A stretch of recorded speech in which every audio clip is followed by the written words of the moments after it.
পর্যায়ক্রমে গৌরসুন্দরের ধামে এসে তার আরাধনার যে সকল উপায় গুরুবর্গ প্রেরণা দিয়ে আবিষ্কার করেছেন, আমরা তার প্রথম ফেজ, প্রথম উদ্যোগ আমরা গৌর কথা সপ্তাহের মাধ্যমে আমরা শুরু করেছি এবং দ্বিতীয় ফেজে আমরা গৌর ধাম পরিক্রমণ করেছি। আমাদের কতটা আমরা সাকসেস হয়েছি তার মাপকাঠি ওই সকল ভক্তির অনুশীলন করে যারা আনন্দ পেয়েছেন, যারা অংশগ্রহণ করেছেন, তারাই বলতে পারবেন যে হ্যাঁ, এর প্রয়োজনীয়তা ছিল বা এটা খুব ভালো জিনিস। গৌর কথার সঙ্গে সঙ্গে সন্ন্যাসী ব্রহ্মচারীদের বিভিন্ন কণ্ঠে যে গৌর মহিমা সূচক কীর্তন, কিছু প্রাচীন মহাজন কীর্তনাবলী থেকে, কিছু পূর্বাচার্যের হৃদয় থেকে উদ্গার স্বরূপ আমরা পেয়েছি। সেই সকল কীর্তন রসও আমরা অনুভব করবে বা ছিটে ফোঁটা আমরা স্পর্শ করবার সুযোগ পেয়েছি। আমরা এখন তৃতীয় ফেজ আমাদের গৌরধামে এসে গৌরসুন্দরের আবির্ভাবের অধিবাস এবং গৌরসুন্দরের আবির্ভাব মহোৎসব উদযাপন, সেই পর্যায়ে এসে আমরা আমাদের গুরুবর্গ ব্যবস্থা করেছেন যে গুরু পূজা করো। আজকের দিনে সন্ধ্যার সময় কোনো এক বৈষ্ণব, যিনি প্রভুপাদের জন ছিলেন, যিনি পূর্বকালে পূর্ববর্তী সেক্রেটারি ছিলেন, তার হৃদয় থেকে তার এই অভিলাষ বেরিয়েছে এবং পরবর্তীকালে গুরুবর্গ তারা অনুমোদন করেছেন। শ্রীপাদ ভক্তি হৃদয় ঋষিকেশ মহারাজ, তিনি এই গুরু পূজার ব্যবস্থা করেছিলেন এবং আমরাও অনুভব করেছি এটা একটা সায়েন্টিফিক চিৎবিজ্ঞানে অনুকূল একটা অনুশীলন বা অনুষ্ঠান। গুরুদেবের পূজা মানে কোনো একটা ব্যক্তি বিশেষের পুজো নয়, গুরু শক্তির পূজা, গুরু পরম্পরার পূজা। আমরা কোনো সময় হয়তো অজ্ঞানতাবশত ভুল করতে পারি। যখন আমরা কোনো ভক্তির অনুষ্ঠান করছি,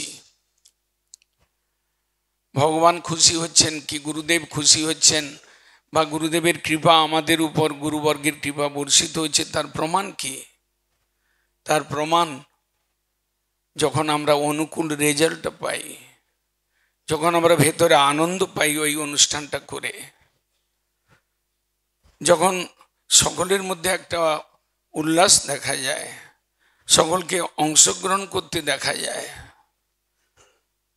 বিশেষ করে এই যে এবছর আমরা যে গৌর কথা বা পরিক্রমণ, ধাম পরিক্রমণ করলাম, অধিকাংশ সন্ন্যাসী ব্রহ্মচারী তারা যোগদান করেছেন, তাদের ইচ্ছায় হোক অনিচ্ছায় হোক বা তারা মনের থেকে হোক, কিন্তু সকলের একটা যোগদান করবার যে প্রবৃত্তি এসেছে, ওটা একটা গুরুবর্গের কৃপা আশীর্বাদ বলে বুঝতে হবে।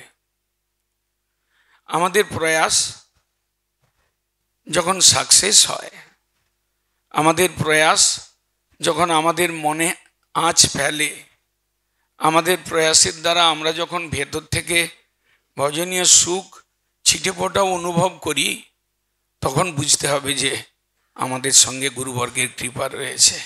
তারা আমাদেরকে ব্যাকডোর থেকে, ব্যাকগ্রাউন্ড থেকে আমাদের দিকে দেখছেন, আমাদেরকে পরিচালিত করছেন, আমাদের উপরে কৃপা বর্ষণ করছেন। আমরা অনর্থে ভরা আমাদের শরীর, আমাদের মন, আমাদের জীবন, আমরা কলির জীব, কিন্তু সেইটা নিরুৎসাহের কোনো কারণ নেই। সেখানে আমাদের গুরুবর্গের ব্যবস্থাপনার যে চাতুর্য, ওটা অনুভব করলে অনেকটাই নিরাশা কেটে যাবে। কিভাবে প্রত্যেকটি কুশলতাপূর্বক অনুষ্ঠানের ব্যবস্থা, আমরা হয়তো অনেকে এখানে সেটা দেখেন নাই, বা কেউ কেউ হয়তো শুনেছেন, কেউ কেউ দেখেছেন। যখন ভক্তি কেবল অরুলমী গোস্বামী মহারাজ এই মঠটা স্থাপন করেছিলেন, তার প্রথম পয়েন্ট, এই জমিটা যখন পেলেন তখন তার প্রথম অনুকূল ইশারা বা ইঙ্গিত যে আমরা ভক্তিবিনোদ ঠাকুরের সানন্দ সুখদ কুঞ্জের কাছে জমি পেয়েছি, ভক্তিবিনোদ ঠাকুরের ছত্র ছায়ায় আমরা থাকবার সৌভাগ্য পেয়েছি, এবং গোদ্রুম দ্বীপ যেখানে কীর্তনাক্ষ দ্বীপ সেটা পেয়েছি। এবং সেই থেকে শুরু করে আমরা যে কয়দিন তাকে পেয়েছি, আজকের যে মঠের মধ্যে ব্যবস্থাপনা, সেটা বললে কিছুই অত্যুক্তি হবে না যে তারই ব্যবস্থাপনা। তিনি এই সব চাতুর্য পূর্ণ ব্যবস্থা দিয়েছেন। তিনি দিয়েছেন ঠাকুরের ভোগ রাগের ব্যবস্থা, কিভাবে গোবিন্দভোগ চাল দিয়ে ভোগ দিতে হবে, কিভাবে তিনি রাজা অল্প এক বাটি ছোট্ট বাটিতে পারস করে দিলে হবে না, তিনি যেন পেট ভরে খেতে পারেন, বড় পারস হবে। কিভাবে ভাজা দিতে হবে, ডাল দিতে হবে, রসা দিতে হবে, লাফড়া দিতে হবে, শাক দিতে হবে, কিভাবে পরমান্ন দিতে হবে, কিভাবে একটা মিষ্টি ছানা দিয়ে তৈরি করে দিতে হবে, এটা তার ব্যবস্থাপনা। কিভাবে মালা গাঁথতে হবে, ঠাকুরের মালা গাঁথার সেবা করতে হবে, এটা তার ব্যবস্থাপনা। তার সেবার মধ্যে কেমন সুষ্ঠুতা থাকবে, নিজের বাহাদুরি, নিজের মনে যেটা চাইলাম সেটা করে দিলাম না, তিনি সেটাকে ইঙ্গিত দিতেন, ইশারা দিতেন, বলতেন। যেদিন ভালো হতো প্রশংসা করতেন। ফুলের মুকুট তৈরি করা তার ব্যবস্থাপনার মধ্যে পড়ে। তিনি মন্দির পরিষ্কার পরিচ্ছন্ন রাখা, ঝাড়ু দেওয়ার সেবা, শ্রীমন্দিরের মার্জন সেবা, গৌরজয়ন্তীর পূর্বে গুন্ডিচা মার্জন হয়েছে। হয়তো 98% ভক্ত আপনারা জানেন না, কিন্তু 2% ভক্ত অন্তত জেনেছেন যে এখানে সেবার পরিপাটি কেমন রয়েছে।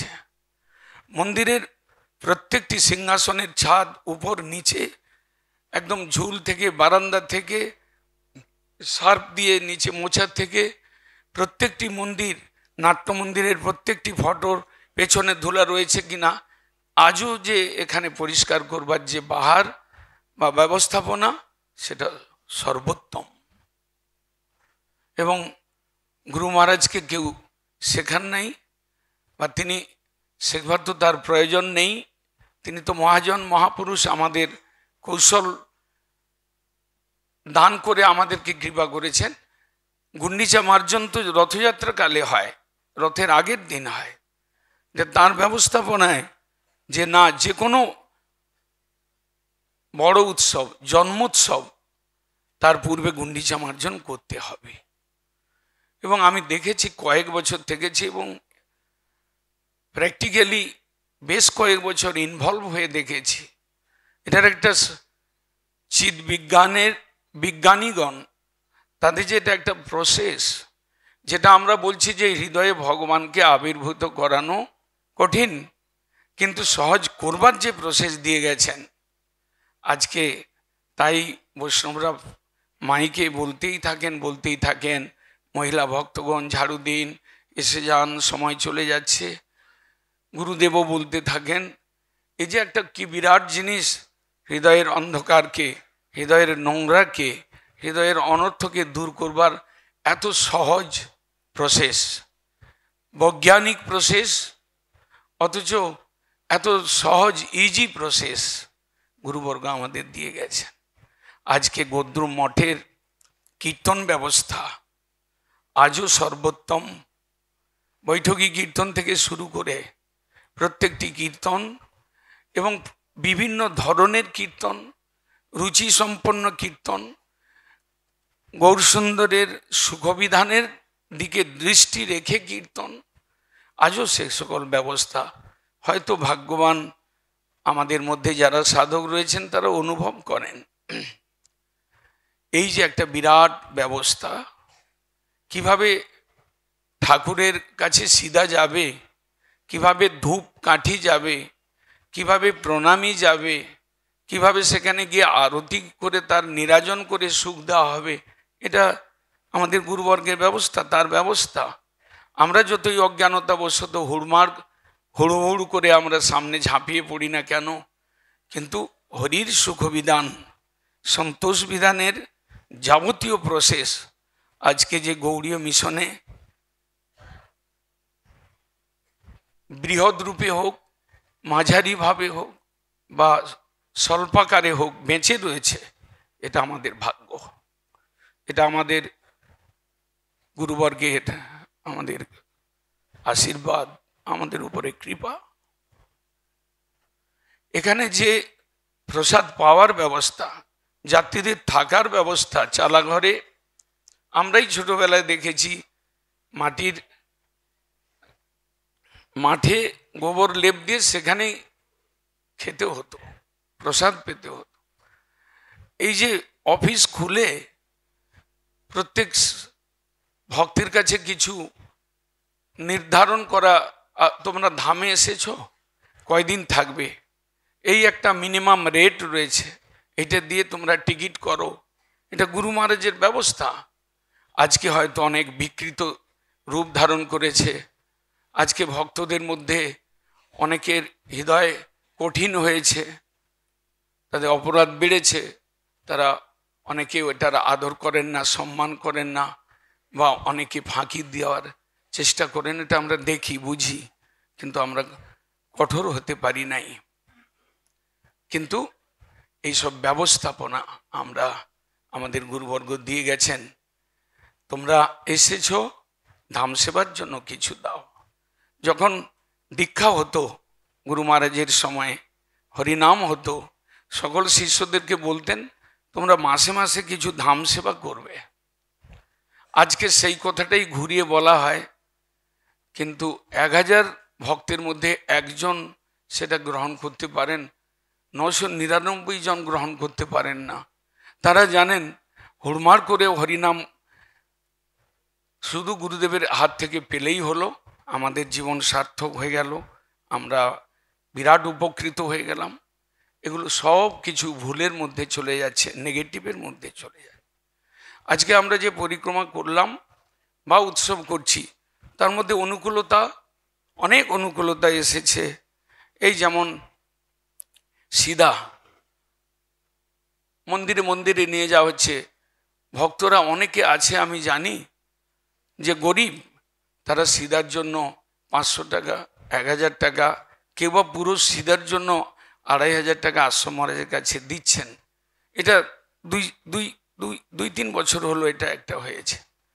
বস্ত্রের জন্য কাপড়, পয়সা, সেবানুকূল্য, মায়াপুরের যে পোশাক যায় গুরু মহারাজের ব্যবস্থা, এবং এটা কোনো একজন দুজনের সেটের কাছে না হয় না, এটা সাধারণ ভক্তরা সকলের কাছে চাওয়া হয়, কখনো বেশি কখনো কম, কেউ 100 টাকা দেন, কেউ 200 টাকা।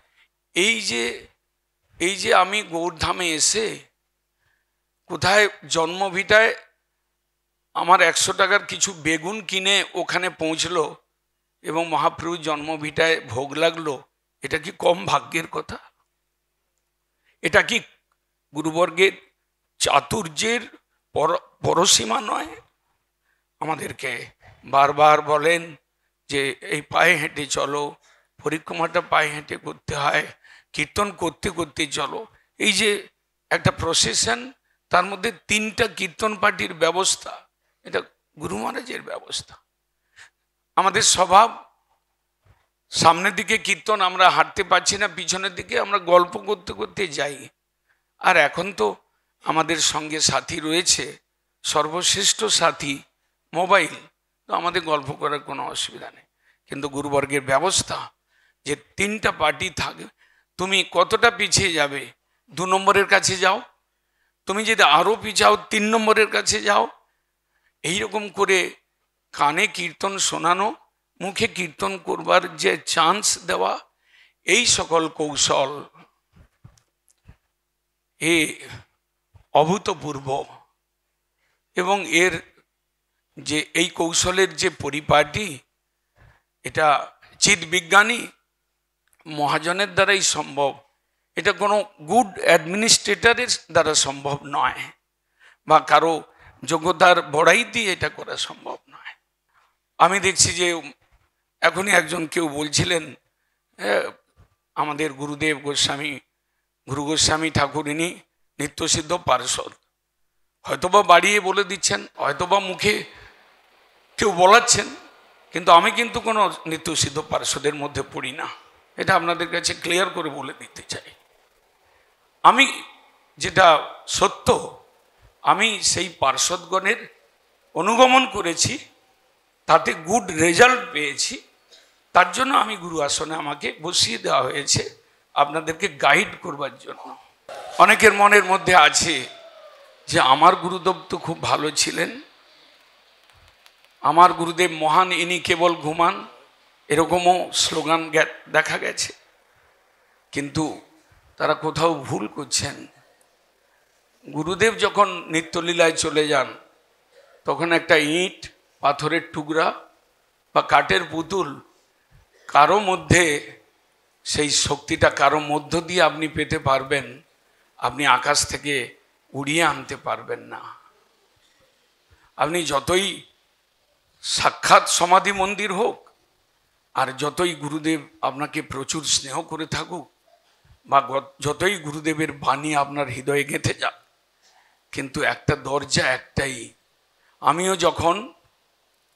আমি তো গুরু নই, আমি যখন গুরু সেবা করতে যাই, তখন আমি তো আমার মনে তো আসতেই পারে যে ওডলমি মহারাজ আমার গুরুদেব, আমি তো মনে আসতে পারে সন্ন্যাস গুরুদেব ভাগবত মহারাজ, তাহলে এখানে তো আর কিছু নেই, তাহলে ভাগবত মহারাজের দিয়ে মাধ্যমে পাঠিয়ে দেই। তখন আমার মনে বলে যে ওই পরিব্রাজক মহারাজের দরজা দিয়ে তুমি পাঠাও, নাহলে তোমার সব বেকার হয়ে যাবে। এই বাস্তব সত্য যেদিন অনুভব না করতে পারবেন, আমি তো দেখছি দিন প্রতিদিন যাত্রী বাড়ছে, আমি তো দেখছি দিন প্রতিদিন উৎসবের বাহার বাড়ছে। কোথায় কতগুলো কাগজের ফুল দিয়ে সাজিয়ে দেওয়া হতো, এখন দেখছি ফুল বাংলো। এর জন্য পয়সা বেশি লাগে কি না? সেই পয়সাটা কোথা থেকে আসছে?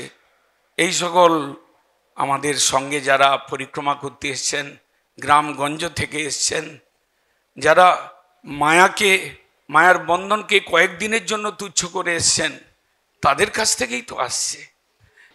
আমরা তো 25 বছর 30 বছর আগেও দেখেছি পরিক্রমায়, হয়তো সন্ন্যাসী এবং ব্রহ্মচারী মিলে 20-25 জন দেখা যেত, এখন সেটাই 50 জনের বেশি হয়ে গেছে। কেন? ভক্ত বাড়ছে, সেবার বৈভব বাড়ছে, সেবক বাড়ছে, সন্ন্যাসী ব্রহ্মচারী বাড়ছে। কিন্তু একটা জিনিস বাড়ার মধ্যেও আনন্দ বাড়ছে, সেবার বৈভব বাড়ছে, বাড়ার মধ্যে একটা জিনিস মনটা আমার বলে যে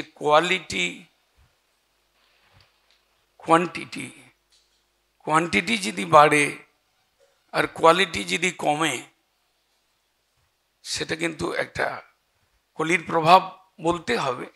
কিন্তু সেটা আমাদের ধ্যান রাখা উচিত, আমাদের মিশনের কর্তৃপক্ষের ধ্যান রাখা উচিত, আমাদের মঠগণের ধ্যান রাখা উচিত যে কোয়ালিটি শিষ্য বা যে সকল শিষ্য হয়েছেন তাদের মধ্যে কোয়ালিটি ডাউন হচ্ছে, জয় বন্দনা করতে পারছে না, খালি দীক্ষা নেওয়ার জন্য আসছে। দীক্ষা নেওয়ার একটা উপকরণ এনেছেন সঙ্গে, চোখের জল।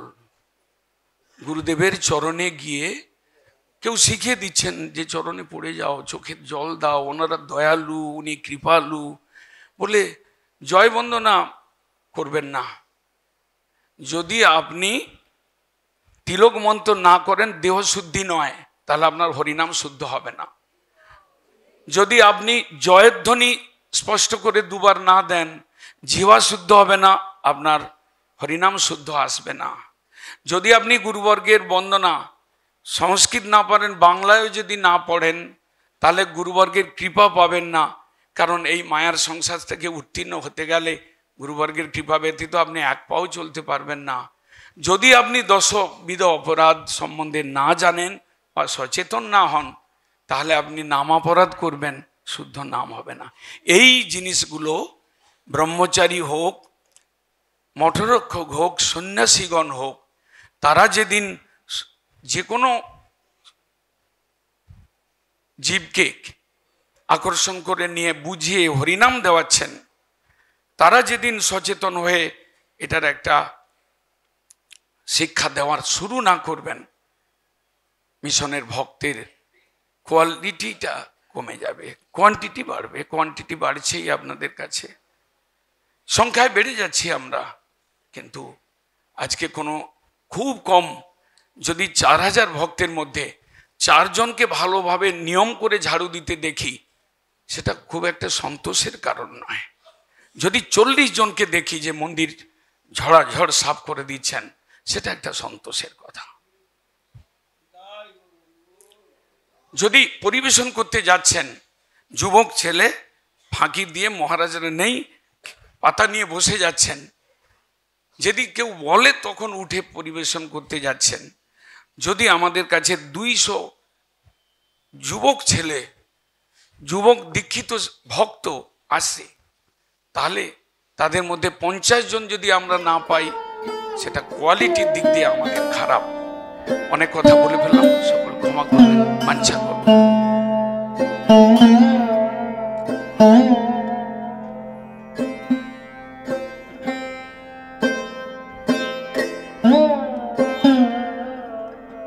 Oh